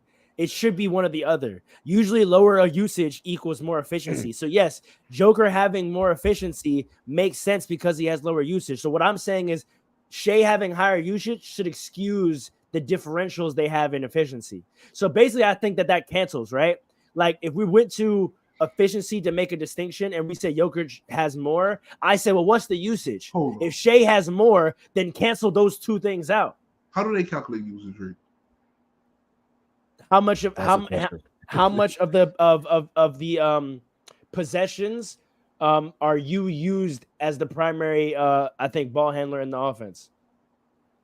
So you're telling. So how is 0.1% a big differential? Because you don't understand how much time or how many possessions in a game that is.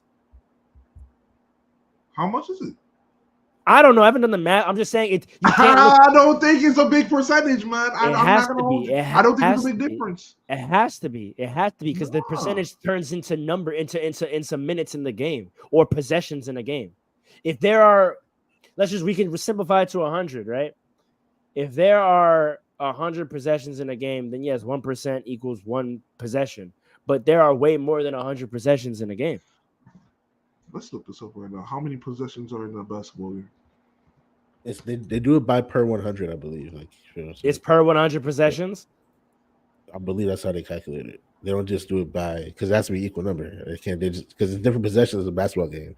If you think about how many people There's are getting about offensive on rebounds, average 100 possessions per game. Okay. So you're talking about a 3 possession difference. That's what I'm trying to say. It's not a big difference, man. Sorry, no, I had it. So I had it right. Here's the actual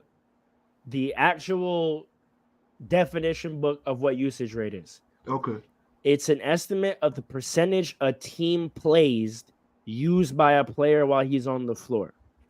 Wait, say that again? Can be the percentage of team plays used by a player while he was on the floor.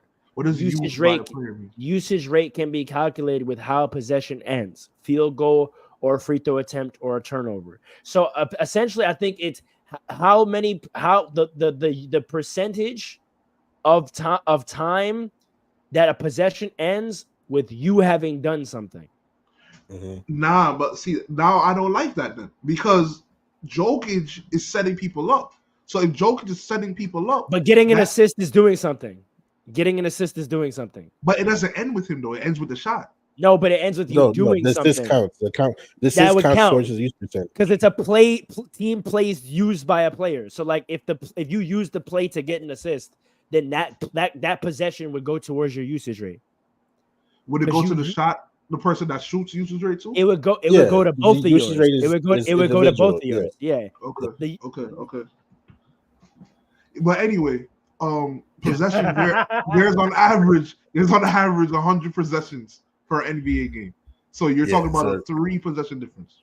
Yeah, I think I agree, Paul. It's not point. big. It is about 3 possessions. It is not big. We both know that they are high usage players. We know that.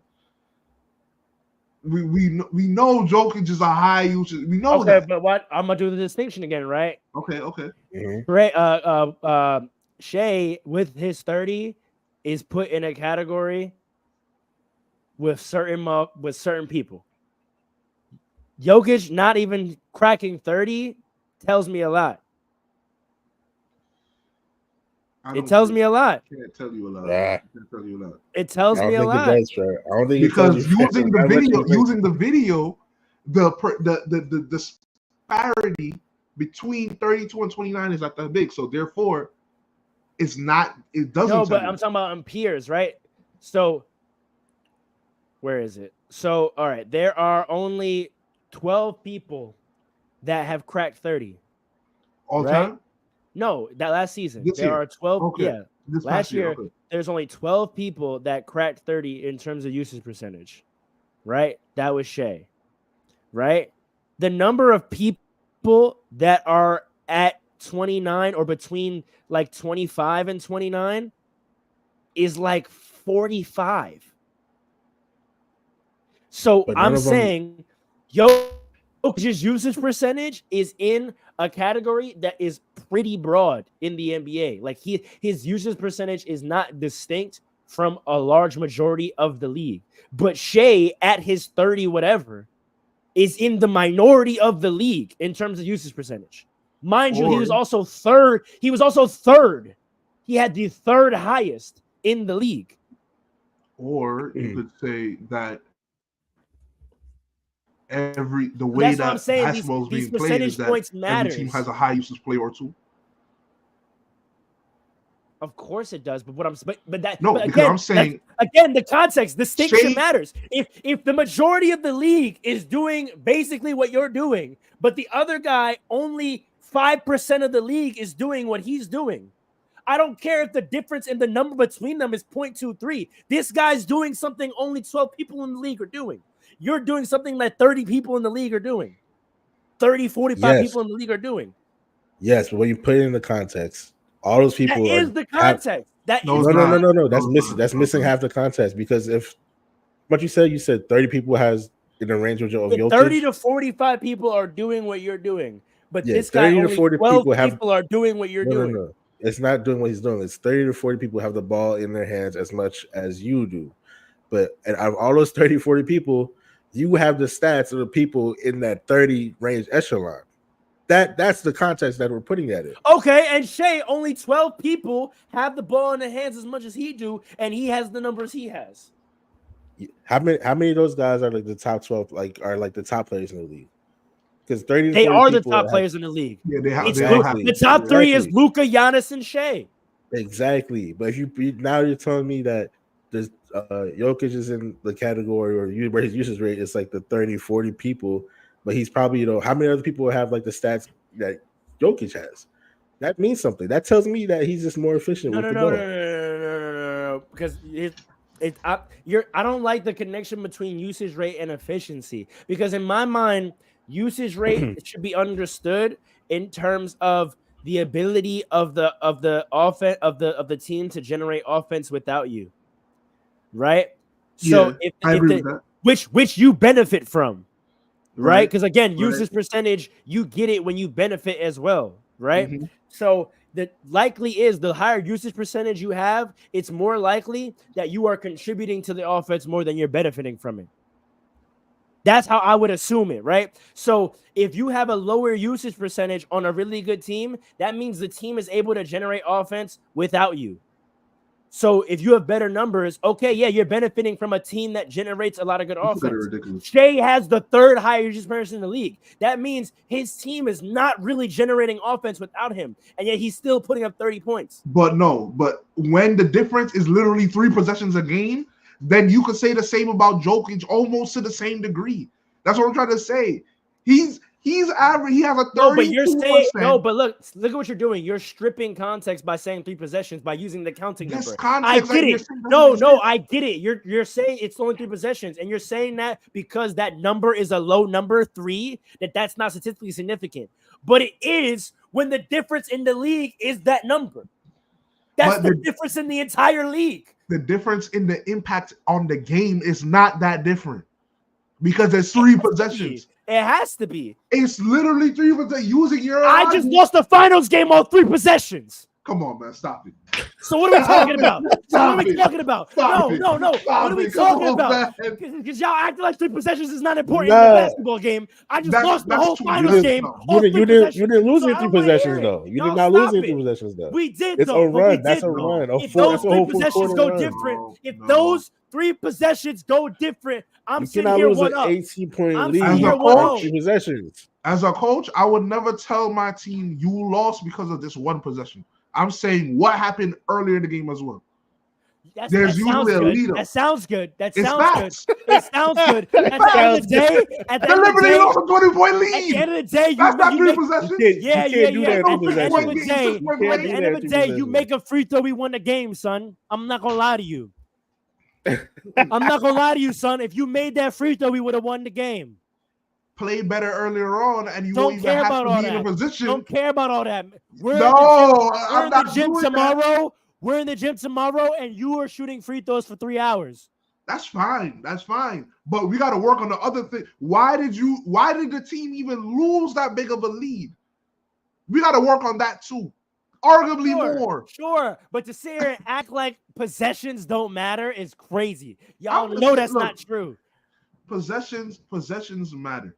But when you have 2 players who are capable of winning a game for you, a 3 possession difference in usage rate, come on, that's ridiculous. You acting like Jokic in a game can't have more possessions than Shea in a game. Like, is that much of a difference? Like, come on. I'm just saying what it speaks to.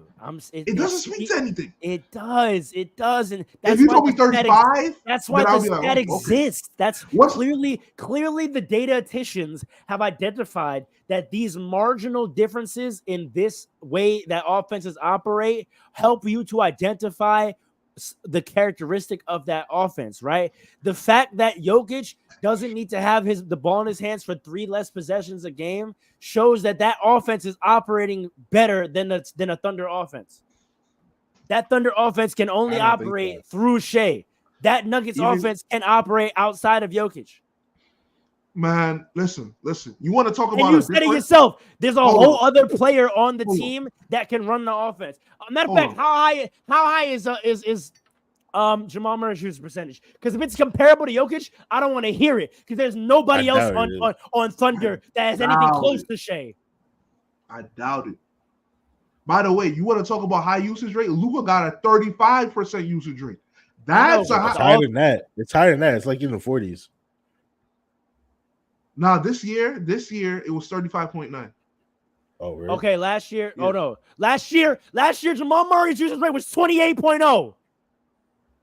So there's a whole other player that you can run the majority of your offense through. No one on the Thunder has that as a 28 usage percentage. So Shea is the primary person that makes that offense go. The Thunder have a whole other player that has 28% usage rate. So stop this. Jalen Williams, like I said, rate. There is a majority of the league there's a bunch of players with 28%. Jalen Williams' usage rate was 20.8 in the 1,000. In the 1,387 minutes with Giddey, which swelled to 28.5 usage in his non-Giddey minutes. You're partitioning it now. Don't do that. This is what I'm trying to tell you. Use the data that we've been using. No. You're not about to move the goalposts like that. Absolutely not. If you're gonna do that, then I'm gonna go break down for the other side with who and with who. We're not doing that. We have not been doing that yet. So don't do that now to prove your point. We are using the average for the year. That's what we were using, right? Jokic 29. Jokic 29 for the year. Murray 28 for the year. The next highest person on the Thunder is 20. Hold on. First of all, Josh Giddey's not there. Josh Giddey's usage went down over the year, which is why Jalen Williams. Hold on. I'm gonna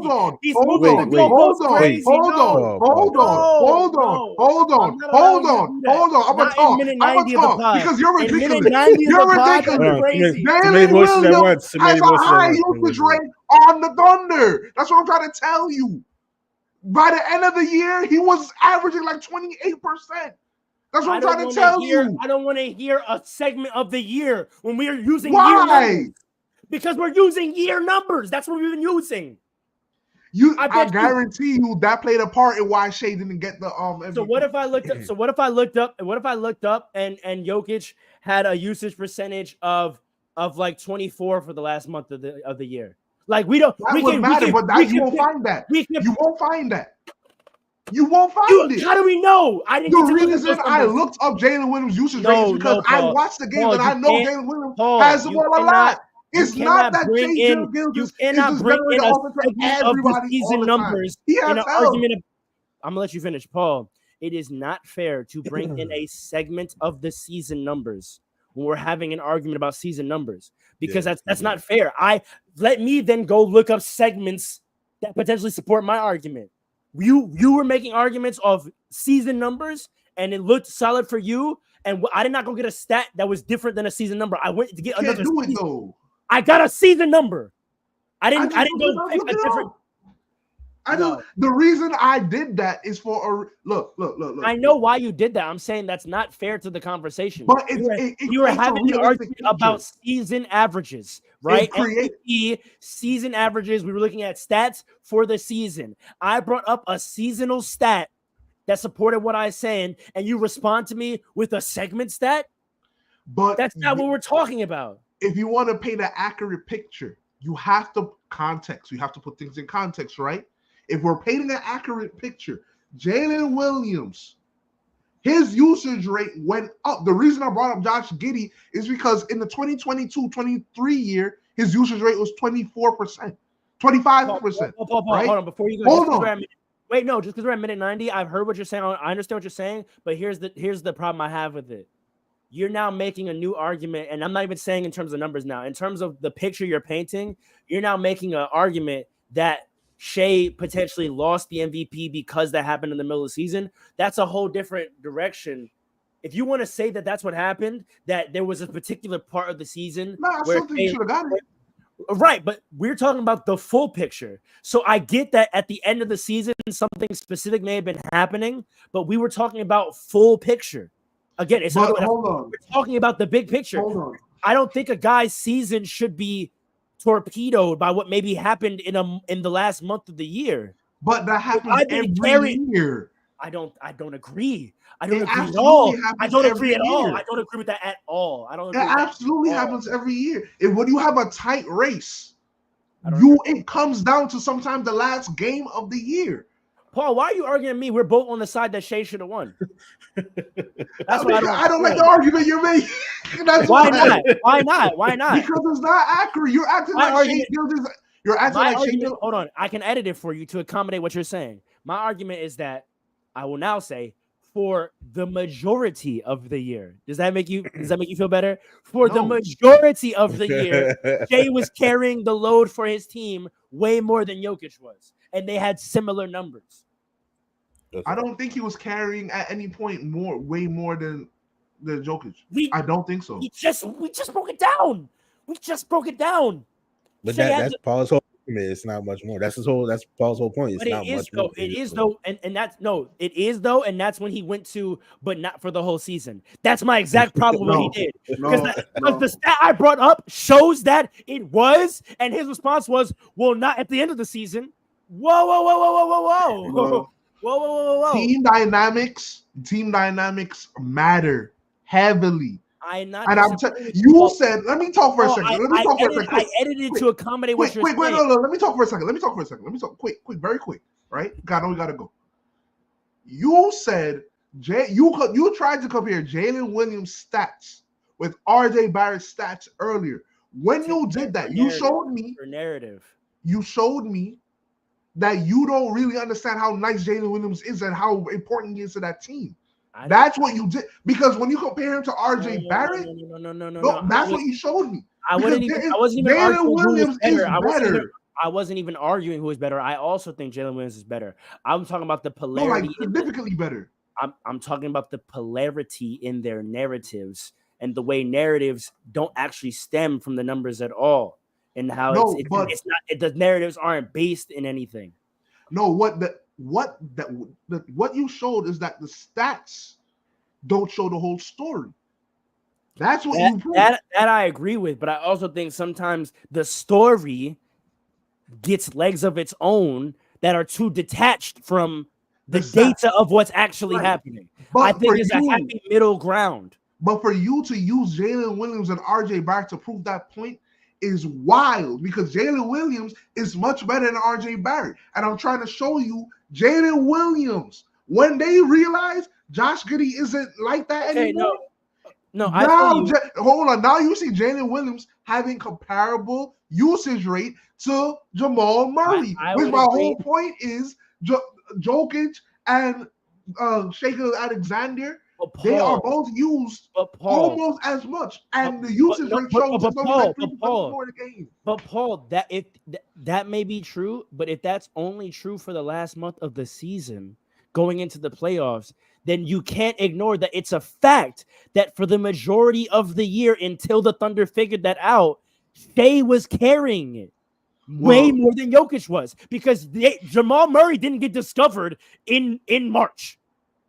Jamal Murray averaged 28 for the year. So for the whole year, Jokic had another guy doing work. Well, I never said it was a month.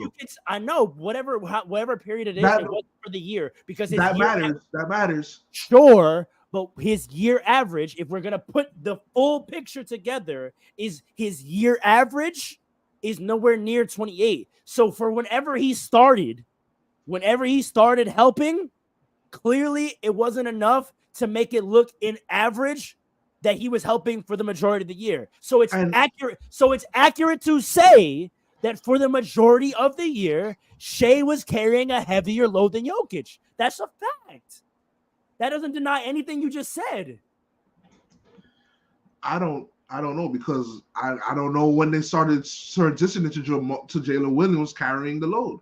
Well, we can look at it by looking at his season average. If his season average doesn't even get him anywhere close to Jamal Murray, then it clearly was not that early in the season. It clearly must have been late. How low were his stats earlier in the year?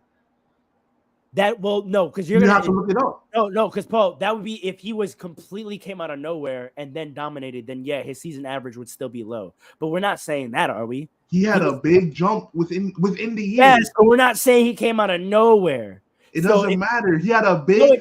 Josh Giddey was the second go-to player on that team. Hold on. It does, because if we're talking about how math works, right? Yeah. If he had of course he had a big jump, but if he had a big jump from already being a contributor, and it happened early enough in the season, his season average should look a certain kind of way. The only way it wouldn't, if it happened early in the season, is if his number to start was super dumb low, which I don't think we're going to say is the case, right? He even if he wasn't the second best player and the second most used player, I don't think he was a bench warmer, right?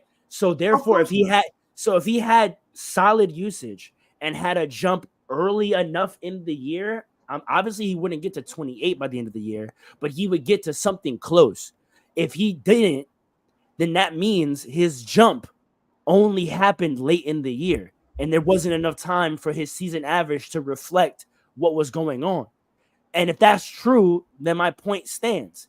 His jump happened at a point in the season where it's still fair to say that for more of the season, Shea was carrying more than Jokic was. That doesn't ignore that Shea got help later in the year. But we're not going to ignore the whole first potentially half, even if you want to give Jalen Williams half of the year. I'm not ignoring the whole first half of the season where Shea had this team on his back and they had the number 1 seed in the West. Let's not forget that. That's all I'm saying. That's fair. Alan. That's fair. I think we still got to do more research. We can if we want to get in the nitty gritty, but which we are in the nitty gritty. But I think now my summation of it is fair. I think that's fair to say. I don't even intuitively. I think that's fair to say. Alan, do you disagree? To an extent. So I don't necessarily disagree.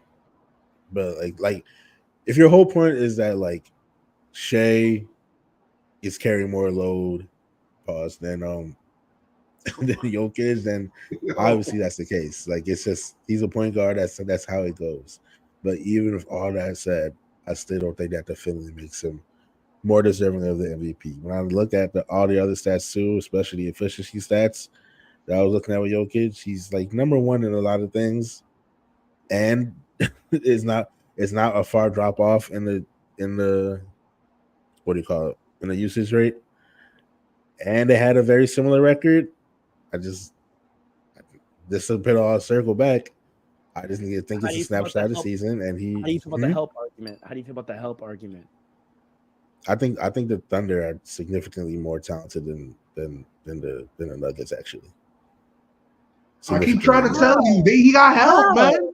I keep trying to tell you, you can't keep making that argument. The 1 to 5 Jalen- position. What a championship! What are we talking about right now? Listen, man. They were the defending we're talking champions. What are we They were. talking about? Okay, so what? Thunder went out in the first round. So first of all, okay, let's. So How about what? this? How about this? How about this? So How about what? this? How about this? How about this? How about this? The Thunder's help perform more than Jokic's help. Wait, what'd you say, How? Paul? What'd you say? How? The Thunder's help, the others on the Thunder performed better than the others on the Nuggets this year. How is that true? Jamal Murray didn't show up. Jalen Williams showed up more than Jamal Are Murray. we talking about regular season? We're talking about a regular season award, right? Let's Yes. relax. You Yes. tell me Jalen Williams showed up in the regular season more than Jamal Murray? Okay. I'm taking. Okay, all right. Yeah, okay. Actually, Yes. I'm trying to tell. Look. That you don't like when I separate the halves, but I'm trying to tell you. Early in the year, you usually have a bunch. Hold on. Early in the year, you usually have a bunch of guys that are contenders for the MVP, right? You got Luke, and there's not really a lot of separation for most of the year. In this era, that's how it goes because of the parity in the NBA this year, or in this era, right? Shea was in there, Luka was in there, Jokic was in there, Giannis was in there. Jalen Brunson was like outside looking in because his numbers, he didn't reach like the points, I think, to enter it, but he was close, right? Then as the year, and Embiid, of course, Embiid was leading barely for most of the year. Then he gets hurt. Now it's I think barely. It was not barely. That man was scoring like 35 points a game before he got hurt, bro. Well, yeah, that man was averaging like 35, bro. True. But at the time, it was like there could be an argument, but some people were like, the edge goes to Joel, right? Anyway, then as the year goes along, you start to see how the teams progress and then blah, blah, blah, right? Now, by the end of the year, it's Shea, Luka, Jokic, and I think Jalen Brunson got into that fourth spot at that point by the end of the year, right? Now, this is when the nitpicking goes on and all of that. This is when you look at the help. This is when you look at all, right? The Thunder were the number one seed for most of the year. You said it's a regular season award. The Thunder were the number one seed for most of the year. A lot of people were talking about how the Nuggets don't look as strong as they did last year, right? But Jokic was still balling. It was everybody else around him that wasn't performing at the same level. I just did some math. Let me know when you want to hear the math. Go ahead. Say it. Watch this. Ready? Let's just talk about scoring points for help, right? Because I know help means a lot of other things, but I'm just starting with scoring points because that's If easy. he's the one setting them up, Hold on. That's easy for everyone to understand, right? Help. Of the 115 points that the Denver Nuggets averaged a game during the regular season, Jokic scored 26 of them. I rounded everything down, yo. That is 22% of the total points. Shea Gilgeous-Alexander, of the 120 points that the Oklahoma City Thunder averaged on the season, he scored 30 of them. That is 25%. So just from a statistical numbers standpoint, Shea had to score more of his team's total points than Jokic did. So How much was Jokic responsible for?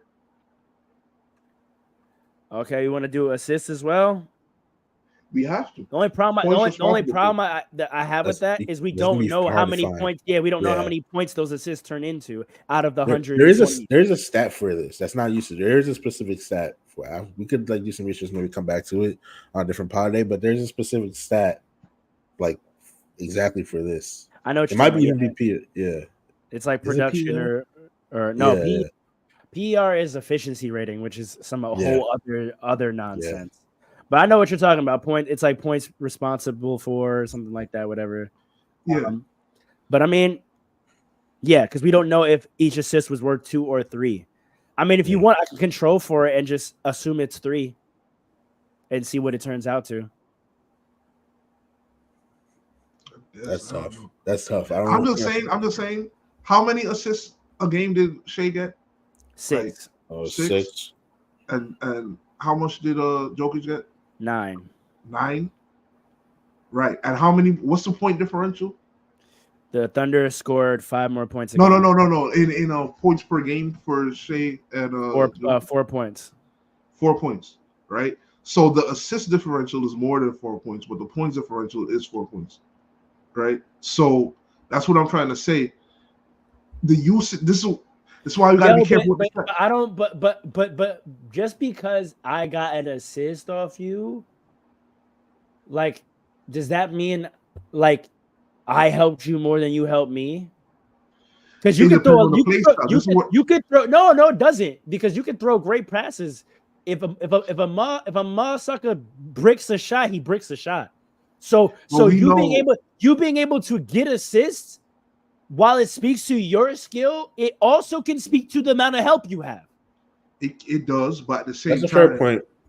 It does, because you gotta make shots. But now we're talking about the Nuggets and the Thunder being comparable in the regular season when it comes to wins. So they're both good. Yeah, teams, I was going to say. Right? I would say that would work itself out in the win. They're both good teams. The amount of points they scored. Yeah. Right. They're both good teams. Right. We know one got like 3 more assists than the other. We know historically one is a more of a passer than the other, right? Yeah. So that's why I brought that up. Like points responsible for would be the best stat to look at instead of you scored this amount of points, your team scored this amount of points. You got this percentage. I just wanted to couch it in that point that like, you know, getting assists that like doesn't mean that, you know, the assists you're getting, those guys would not score if not for you passing it to them. Like you know, of course, yeah, I agree. People being good helps you get assists. It makes you look good. I agree, so but that's why I say you do have to look at play stuff at that point.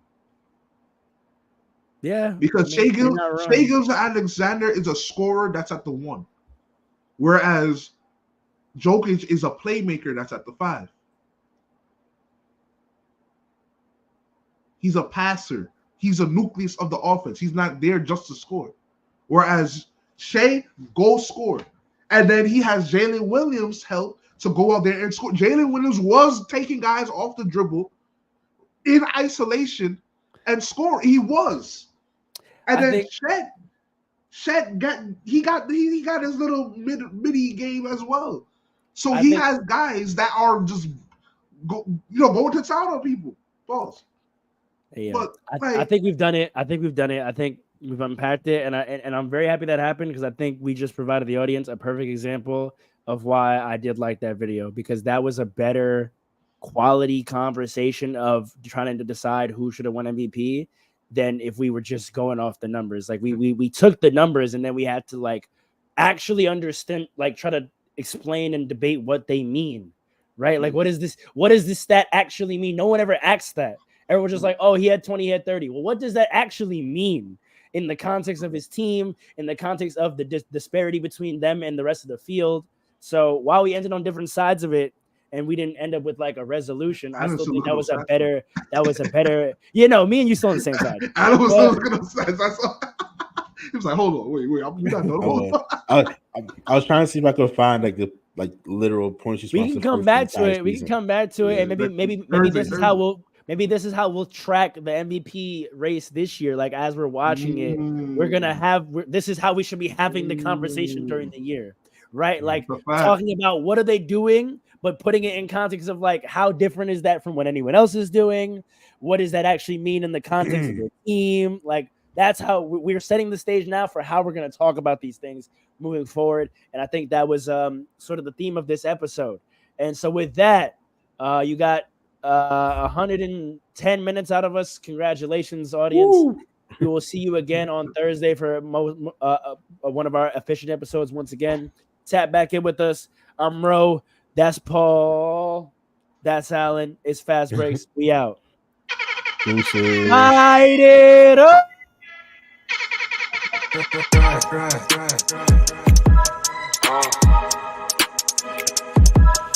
on.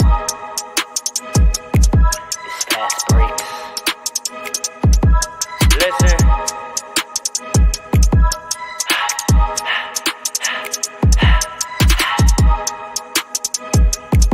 We back with another one. Fast breaks, yeah, we coming with the takes. Never early, never late, but we always push the pace, yeah. And we really study tape, y'all just view the highlights. Man, we really watching games, yeah. You just watch from the stands. We run 3-man weeks, Paul, Dre, and Alan, yeah. Way more than a fan. We got love for the game. We don't have to pretend. Got it out the mud like you get it off the glass. I'm to run the fast break. Throw me the outlet. Yeah, we got it out the mud like you get it off the glass. Time to run the fast break. Throw